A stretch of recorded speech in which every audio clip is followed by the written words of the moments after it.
तालुक्यात विविध विकास कामे सुरू असून ही सार्वजनिक विकास कामे गुणवत्तापूर्वक, दर्जेदार, टिकाऊ आणि वेळेत पूर्ण होतील याकडे लक्ष द्यावे, अशा सूचना उपमुख्यमंत्री तथा जिल्ह्याच्या पालकमंत्री सुनेत्रा अजित पवार यांनी पाहणी प्रसंगी उपस्थित अधिकाऱ्यांना दिल्या।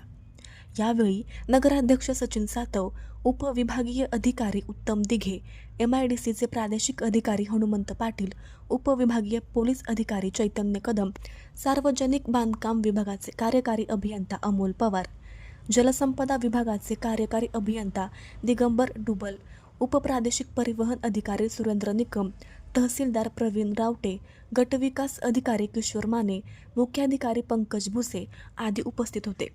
उपमुख्यमंत्री श्रीमती पवार यांनी बाबूजी नाईकवाडा येथील विकास कामाची पाहणी करून समाधान व्यक्त केले। परिसरातील विहिरीच्या सुरक्षिततेच्या दृष्टीने उपाययोजना कराव्यात।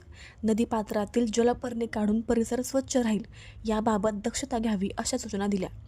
रुई जवळची ओढा संरक्षण भिंतीच्या कामकाजाची माहिती घेऊन आपत्तीच्या व्यवस्थापनाच्या दृष्टीने नवीन 4 पुलाचे बांधकाम सुरू करावे। उर्वरित संरक्षण भिंतीचं बांधकाम करण्याबाबतचा प्रस्ताव सादर करावा, असेही निर्देश श्रीमती पवार यांनी दिले।